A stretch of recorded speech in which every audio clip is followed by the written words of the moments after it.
ಸ್ನೇಹಿತರೆ ನಮಸ್ಕಾರ. SRD classes YouTube ಚಾನಲ್ಗೆ ಸ್ವಾಗತ. ಸ್ನೇಹಿತರೆ, ಮುಂಬರಲಿರುವ GPSTR, HSTR ಮತ್ತು PSTR ಪರೀಕ್ಷೆಗಳಿಗೋಸ್ಕರ ಸಮಾಜ ವಿಜ್ಞಾನ ಪಠ್ಯ ವಿಷಯದಿಂದ 600ಕ್ಕೂ ಅಧಿಕ MCQ ಕ್ವಶನ್ಸ್ ಸೀರೀಸ್ ಅನ್ನ ಆರಂಭ ಮಾಡ್ತಾ ಇದ್ವಿ. ಇದರಲ್ಲಿ ಪಾರ್ಟ್ 3 ವಿಡಿಯೋ.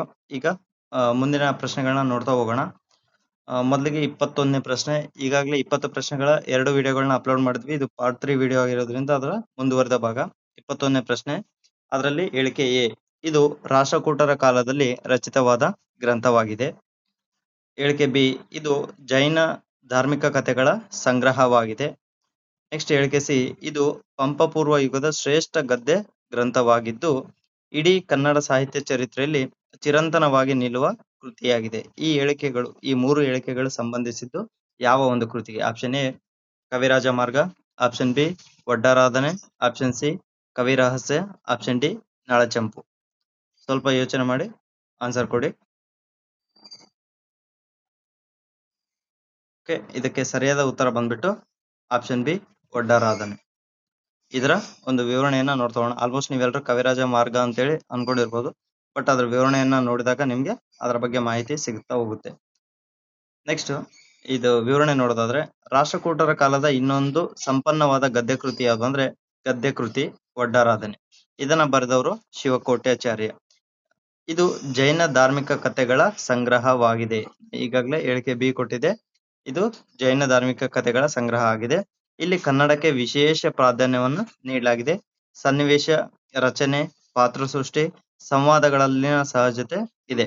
ಇದು ಪಂಪ ಪೂರ್ವ ಯುಗದ ಶ್ರೇಷ್ಠ ಗದ್ಯ ಗ್ರಂಥವಾಗಿದ್ದು ಇಡೀ ಕನ್ನಡ ಸಾಹಿತ್ಯ ಚರಿತ್ರೆಯಲ್ಲಿ ಚಿರಂತನವಾಗಿ ನಿಲ್ಲತಕ್ಕ ಕೃತಿಯಾಗಿದೆ. ಸೊ ಈ ಹೇಳಿಕೆಗಳೆಲ್ಲ ಸಂಬಂಧಪಟ್ಟಿದ್ದು ಒಡ್ಡಾರಾಧನೆ ಕೃತಿಗೆ ಸಂಬಂಧಪಟ್ಟಿದ್ದು.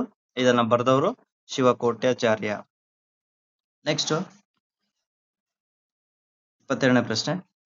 ಈತನು ಕಲ್ಯಾಣ ಚಾಲುಕ್ಯರ ಅರಸರಲ್ಲಿ ಪ್ರಮುಖನಾದವನು. ಹೇಳಿಕೆ ಬಿ, ಕಲ್ಯಾಣವೆಂಬ ಹೊಸ ನಗರವನ್ನ ಕಟ್ಟಿಸಿ ರಾಜಧಾನಿಯನ್ನಾಗಿ ಮಾಡಿಕೊಂಡನು. ನೆಕ್ಸ್ಟ್ ಹೇಳಿಕೆ ಸಿ, ಚೋಳರ ರಾಜಾದಿರಾಜನನ್ನ ಕೊಪ್ಪಂ ಎಂಬಲ್ಲಿ ಈತ ಸೋಲಿಸ್ತಾನೆ. ಈ ಹೇಳಿಕೆಗಳು ಯಾರಿಗೆ ಸಂಬಂಧಪಟ್ಟಿವೆ? ಆಪ್ಷನ್ ಎ 6ನೇ ವಿಕ್ರಮಾದಿತ್ಯ, ಆಪ್ಷನ್ ಬಿ 1ನೇ ಸೋಮೇಶ್ವರ, ಆಪ್ಷನ್ ಸಿ 4ನೇ ಸೋಮೇಶ್ವರ, ಆಪ್ಷನ್ ಡಿ 2ನೇ ತೈಲಪ.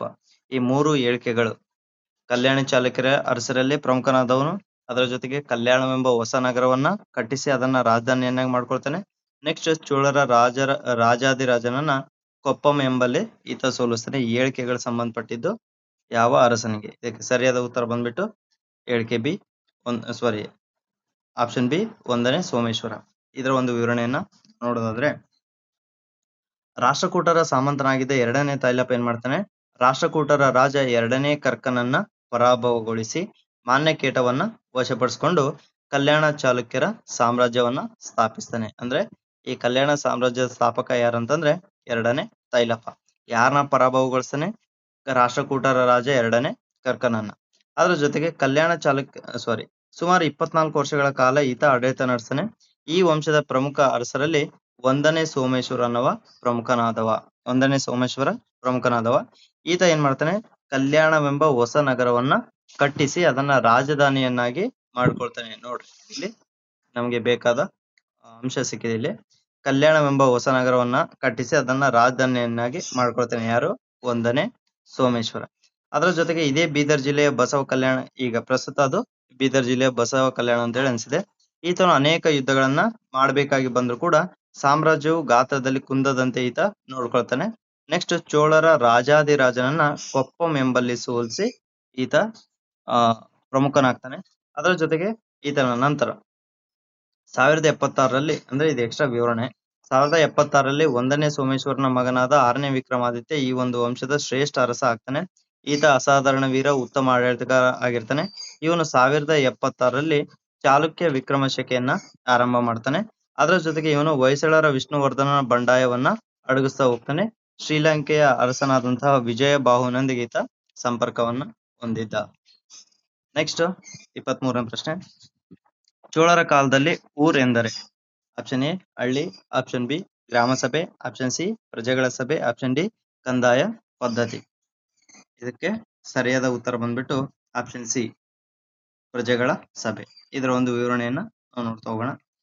ಚೋಳರ ಕೊಡುಗೆಗಳಲ್ಲಿ, ಚೋಳರು ದಕ್ಷ ಆಡಳಿತ ವ್ಯವಸ್ಥೆನ ಹೊಂದಿದ್ರು. ರಾಜ್ಯವನ್ನ ಮಂಡಲಂ, ಕೊಟ್ವಂಗಿ, ನಾಡು, ಕುರ್ರಂ ಅಥವಾ ಗ್ರಾಮ ಸಮುದಾಯ ಹಾಗೂ ತರಕುರ್ರಂ ಎಂದು ವಿಭಾಗಿಸಲಾಗಿತ್ತು. ಪ್ರತಿ ಗ್ರಾಮದಲ್ಲಿ ಊರ್ ಎಂಬ ಪ್ರಜೆಗಳ ಸಭೆ ಇತ್ತು. ನೋಡ್ರಿ, ಪ್ರತಿಯೊಂದು ಗ್ರಾಮದಲ್ಲೂ ಊರ್ ಎಂಬ ಪ್ರಜೆಗಳ ಸಭೆ ಇತ್ತು. ಅಂದ್ರೆ ಊರ್ ಅನ್ನೋದರ ಅರ್ಥ ಏನು? ಪ್ರಜೆಗಳ ಸಭೆ. ನೆಕ್ಸ್ಟ್ ಬಂದ್ಬಿಟ್ಟು 24ನೇ ಪ್ರಶ್ನೆ. ತಲಕಾಡಿನಲ್ಲಿ ಕೀರ್ತಿ ನಾರಾಯಣ ದೇವಾಲಯವನ್ನ ಕಟ್ಟಿಸಿದವರು ಯಾರು? ತಲಕಾಡಿನಲ್ಲಿ ಕೀರ್ತಿ ನಾರಾಯಣ ದೇವಾಲಯವನ್ನ ಕಟ್ಟಿಸಿದವರು. Option A Durvinita, option B Vishnuvardhana, option C 6ನೇ ವಿಕ್ರಮಾದಿತ್ಯ, ಆಪ್ಷನ್ ಡಿ ಮಯೂರವರ್ಮ. ಇದಕ್ಕೆ ಸರಿಯಾದ ಉತ್ತರ ಬಂದ್ಬಿಟ್ಟು ಆಪ್ಷನ್ ಬಿ ವಿಷ್ಣುವರ್ಧನ. ನೆಕ್ಸ್ಟ್ ಇಲ್ಲಿ ಕೇಳ್ರಿ. ನೃಪಕಾಮ, ಎರೆಯಂಗ, ಬಲ್ಲಾಳರ ನಂತರ ಹೊಯ್ಸಳರ ಪ್ರಮುಖ ರಾಜನಾದವನು ವಿಷ್ಣುವರ್ಧನ. ಈ ವಂಶದ ಶ್ರೇಷ್ಠ ದೊರೆಯಾದ ಈತನು ಚೋಳರಿಂದ ಗಂಗಾವಾಡಿಯನ್ನ ಗೆದ್ದುಕೊಳ್ತಾನೆ.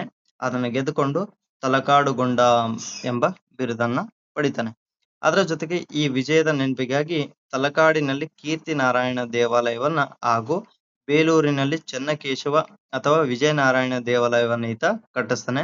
ರಾಜ್ಯವನ್ನು ವಿಸ್ತರಿಸಲು ಪ್ರಯತ್ನಿಸಿ ಚಾಲುಕ್ಯರ 6ನೇ ವಿಕ್ರಮಾದಿತ್ಯನಿಂದ ವಿಷ್ಣುವರ್ಧನ ಸೋಲ್ತಾನೆ. ಇದು ಈ ಒಂದು 24ನೇ ಪ್ರಶ್ನೆಗೆ ಉತ್ತರ. ಅಂದ್ರೆ ಈ ತಲಕಾಡಿನ ಕೀರ್ತಿ ನಾರಾಯಣ ದೇವಾಲಯವನ್ನ ಕಟ್ಟಿಸಿದವರು ಯಾರು? ವಿಷ್ಣುವರ್ಧನ ಅಂತೇಳಿ ಸರಿಯಾದ ಉತ್ತರ. ನೆಕ್ಸ್ಟ್ ಬಂದ್ಬಿಟ್ಟು 25ನೇ ಪ್ರಶ್ನೆ. ಸಂವಿಧಾನದ ಯಾವ ತಿದ್ದುಪಡಿ ಕಾಯ್ದೆ ಮೂಲಕ ಮತದಾನದ ವಯಸ್ಸನ್ನ 21 ವರ್ಷಗಳಿಂದ 18 ವರ್ಷಕ್ಕೆ ಇಳಿಸಲಾಯಿತು? ಆಪ್ಷನ್ ಎ 59ನೇ ವಿಧಿ, 59ನೇ ಕಾಯ್ದೆ, ಆಪ್ಷನ್ ಬಿ 60ನೇ ತಿದ್ದುಪಡಿ ಕಾಯ್ದೆ, ಆಪ್ಷನ್ ಸಿ 61ನೇ ತಿದ್ದುಪಡಿ ಕಾಯ್ದೆ, ಆಪ್ಷನ್ ಡಿ 62ನೇ ತಿದ್ದುಪಡಿ ಕಾಯ್ದೆ. ಇದಕ್ಕೆ ಸರಿಯಾದ ಉತ್ತರ ಬಂದ್ಬಿಟ್ಟು ಆಪ್ಷನ್ ಸಿ 61ನೇ ತಿದ್ದುಪಡಿ ಕಾಯ್ದೆ. ಇದರ ಒಂದು ವಿವರಣೆಯನ್ನು ನೋಡೋದಾದ್ರೆ, ಭಾರತದಲ್ಲಿ 1979ಕ್ಕಿಂತ ಹಿಂದೆ ಮತದಾನದ ವಯಸ್ಸು ಕನಿಷ್ಠ 21 ವರ್ಷಗಳವರೆಗೆ ನಿಗದಿಗೊಳಿಸಲಾಗಿತ್ತು. ಆದ್ರೆ 61ನೇ ಸಂವಿಧಾನ ತಿದ್ದುಪಡಿ ಕಾಯ್ದೆ ಪ್ರಕಾರ 1989ರಿಂದ ಈಚೆಗೆ ಮತದಾನದ ಕನಿಷ್ಠ ವಯಸ್ಸನ್ನ 21 ವರ್ಷಗಳಿಂದ 18 ವರ್ಷಗಳಿಗೆ ಇಳಿಸಲಾಗಿದೆ. ನೆಕ್ಸ್ಟ್ ಬಂದ್ಬಿಟ್ಟು 26ನೇ ಪ್ರಶ್ನೆ. ಸಂವಿಧಾನದ ಯಾವ ತಿದ್ದುಪಡಿಯ ಮೂಲಕ ನಗರ ಸ್ಥಳೀಯ ಸಂಸ್ಥೆಗಳಿಗೆ ಸಂವಿಧಾನಾತ್ಮಕ ಸ್ಥಾನಮಾನ ಒದಗಿಸಲಾಗಿದೆ? ಸಂವಿಧಾನದ ಯಾವ ತಿದ್ದುಪಡಿಯ ಮೂಲಕ ನಗರ ಸ್ಥಳೀಯ ಸಂಸ್ಥೆಗಳಿಗೆ ಸಂವಿಧಾನಾತ್ಮಕ ಸ್ಥಾನಮಾನ ಒದಗಿಸಲಾಗಿದೆ? ಆಪ್ಷನ್ ಎ 71ನೇ ವಿಧಿ, ಆಪ್ಷನ್ ಬಿ 72ನೇ ವಿಧಿ, 72ನೇ ತಿದ್ದುಪಡಿ, ಆಪ್ಷನ್ ಸಿ 73ನೇ ತಿದ್ದುಪಡಿ, ಆಪ್ಷನ್ ಡಿ 74ನೇ ತಿದ್ದುಪಡಿ. ಆಪ್ಷನ್ ಎ 71ನೇ ತಿದ್ದುಪಡಿ, ಆಪ್ಷನ್ ಬಿ 72ನೇ ತಿದ್ದುಪಡಿ, ಆಪ್ಷನ್ ಸಿ 73ನೇ ತಿದ್ದುಪಡಿ, ಆಪ್ಷನ್ ಡಿ 74ನೇ ತಿದ್ದುಪಡಿ. ಇದಕ್ಕೆ ಸರಿಯಾದ ಉತ್ತರ ಬಂದ್ಬಿಟ್ಟು ಆಪ್ಷನ್ ಡಿ 74ನೇ ತಿದ್ದುಪಡಿ. ನಗರ ಸ್ಥಳೀಯ ಸಂಸ್ಥೆಗಳ ಬಗ್ಗೆ ನೋಡೋದಾದ್ರೆ, ರಾಜ್ಯದಲ್ಲಿ ಹಲವಾರು ನಗರ ಮತ್ತು ಪಟ್ಟಣಗಳಿದ್ದು ಇವುಗಳನ್ನ ನಗರ ಪ್ರದೇಶಗಳಂತೇಳಿ ಗುರುತಿಸಲಾಗಿದೆ. ಈ ನಗರ ಪ್ರದೇಶಗಳ ಜನರ ಶಿಕ್ಷಣ, ಆರೋಗ್ಯ, ಸಾರಿಗೆ, ಕುಡಿಯುವ ನೀರು, ನೈರ್ಮಲೀಕರಣ, ಮನರಂಜನೆ ಇತ್ಯಾದಿಯಾದ ಉತ್ತಮ ಸವಲತ್ತುಗಳನ್ನ ಹೊಂದಿರುವುದರ ಜೊತೆಗೆ ಅನೇಕ ಸಮಸ್ಯೆಗಳನ್ನು ಕೂಡ ಹೊಂದಿರ್ತಾರೆ. ಈ ನಗರವಾಸಿಗಳ ಸಮಸ್ಯೆಗಳಿಗೆ ಪರಿಹಾರ ಒದಗಿಸುವ ಸಲುವಾಗಿ ನಗರ ಸ್ಥಳೀಯ ಸಂಸ್ಥೆಗಳು ಅಥವಾ ನಗರ ಸ್ಥಳೀಯ ಸ್ವಯಂ ಸರ್ಕಾರಗಳನ್ನ ರಚಿಸಿಕೊಳ್ಳಲಾಗಿದೆ. ಸಂವಿಧಾನದ 74ನೇ ತಿದ್ದುಪಡಿ ಕಾಯ್ದೆಯ ಮೂಲಕ ನಗರ ಸ್ಥಳೀಯ ಸಂಸ್ಥೆಗಳಿಗೆ ಸಂವಿಧಾನಾತ್ಮಕ ಸ್ಥಾನಮಾನವನ್ನ ಒದಗಿಸಲಾಗಿದೆ. ನೋಡಿ, ಕರ್ನಾಟಕದಲ್ಲಿ ಸಂವಿಧಾನದ 74ನೇ ತಿದ್ದುಪಡಿ ಕಾಯ್ದೆ ಮೂಲಕ ನಗರ ಸ್ಥಳೀಯ ಸಂಸ್ಥೆಗಳಿಗೆ ಸಂವಿಧಾನಾತ್ಮಕ ಸ್ಥಾನಮಾನವನ್ನ ಒದಗಿಸಲಾಗಿದೆ. ನೆಕ್ಸ್ಟ್ 27ನೇ ಪ್ರಶ್ನೆ. ಪ್ರಾಯಶಃ ಭೂಭಾಗದಿಂದ ಸುತ್ತುವರಿಯಲ್ಪಟ್ಟ ಅರ್ಧ ವೃತ್ತಾಕಾರದ ಸಮುದ್ರದ ಭಾಗ ಯಾವುದು? ಆಪ್ಷನ್ ಎ ಕೊಲ್ಲಿ, ಆಪ್ಷನ್ ಬಿ ಕಾರಿ, ಆಪ್ಷನ್ ಸಿ ಸಮುದ್ರ, ಆಪ್ಷನ್ ಡಿ ಜಲಸಂಧಿ. ಇದಕ್ಕೆ ಸರಿಯಾದ ಉತ್ತರ ಬಂದ್ಬಿಟ್ಟು ಆಪ್ಷನ್ ಎ ಕೊಲ್ಲಿ. ಇದರ ಒಂದು ವಿವರಣೆಯನ್ನು ನೋಡೋದಾದ್ರೆ, ಕೊಲ್ಲಿ ಪ್ರಾಯಶಃ ಭೂಭಾಗದಿಂದ ಸುತ್ತುವರಿಯಲ್ಪಟ್ಟ ಅರ್ಧ ವೃತ್ತಾಕಾರದ ಸಮುದ್ರ ಭಾಗವೇ ಕೊಲ್ಲಿ. ಒಂದು ಕೊಲ್ಲಿಗೂ ಮತ್ತೊಂದು ಕೊಲ್ಲಿಗೂ ಆಳ, ವಿಸ್ತಾರ ಮತ್ತು ಗಾತ್ರದಲ್ಲಿ ವ್ಯತ್ಯಾಸಗಳಿರ್ತವೆ. ಉದಾಹರಣೆಗೆ ನಮ್ಮ ಭಾರತದ ಸಮೀಪ ಇರುವ ಬಂಗಾಳ ಕೊಲ್ಲಿ, ಮತ್ತೆ ಬಿಸ್ಕೆ ಕೊಲ್ಲಿ, ಪಂಡ್ಲಿ ಕೊಲ್ಲಿ, ಹಡ್ಸನ್ ಕೊಲ್ಲಿ ಇವುಗಳು ಕೊಲ್ಲಿಗಳಿಗೆ ಉದಾಹರಣೆ. ನೆಕ್ಸ್ಟ್ 28ನೇ ಪ್ರಶ್ನೆ. ಸಾಗರದ ನೀರಿನ ಸರಾಸರಿ ಲವಣತೆ ಎಷ್ಟು?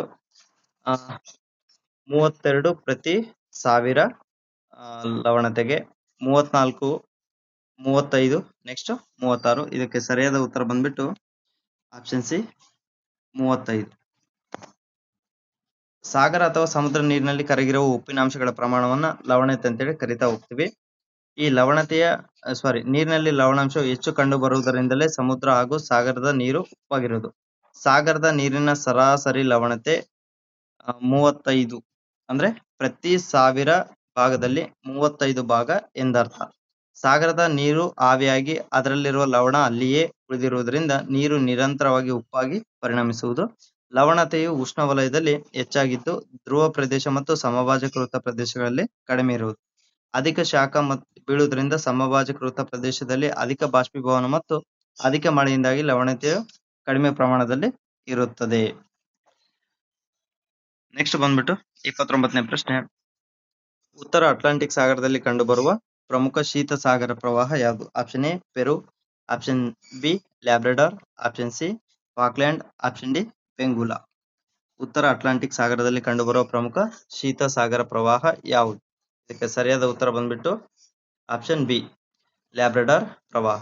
ಇಲ್ಲಿ ನೋಡೋದಾದ್ರೆ ಉತ್ತರ ಅಟ್ಲಾಂಟಿಕ್ ಸಾಗರ ಪ್ರವಾಹಗಳು ಇವು ಉಷ್ಣ ಸಾಗರ ಪ್ರವಾಹಗಳು ಯಾವುವು? ಉತ್ತರ ಸಮಭಾಜಕೃತ ಪ್ರವಾಹ, ಗಲ್ಫ್ ಸ್ಟ್ರೀಮ್ ಪ್ರವಾಹ ಮತ್ತು ಉತ್ತರ ಅಟ್ಲಾಂಟಿಕ್ ಪ್ರವಾಹ. ಈ ಕಡೆ ಶೀತ ಸಾಗರ ಪ್ರವಾಹಗಳು ಲ್ಯಾಬ್ರಡಾರ್ ಪ್ರವಾಹ, ನಾರ್ವೇಜಿಯನ್ ಪ್ರವಾಹ ಮತ್ತು ಕ್ಯಾನರಿ ಪ್ರವಾಹ.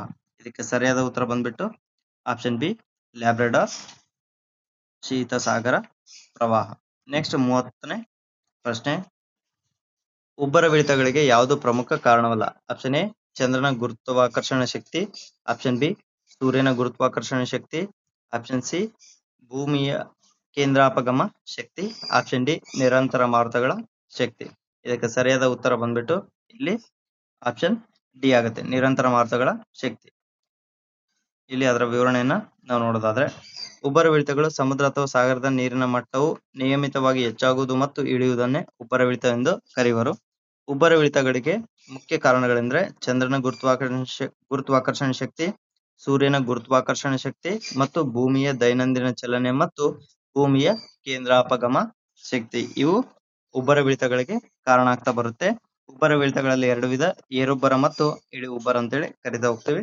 ಸೊ ಇಲ್ಲಿ ನಿರಂತರ ಮಾರುತಗಳು ಉಬ್ಬರವಿಳಿತಗಳ ಮೇಲೆ ಪ್ರಭಾವ ಬೀರುವುದಿಲ್ಲ. ಇಷ್ಟು 10 ಪ್ರಶ್ನೆಗಳಿಗೆ ವಿವರಣೆಯಾಗಿದೆ. ಮುಂದಿನ ವಿಡಿಯೋದಲ್ಲಿ ಇನ್ನಷ್ಟು ಪ್ರಶ್ನೆಗಳೊಂದಿಗೆ ಸಿಗೋಣ. ಅಲ್ಲಿವರೆಗೂ ಜೈ ಹಿಂದ್, ಜೈ ಕರ್ನಾಟಕ.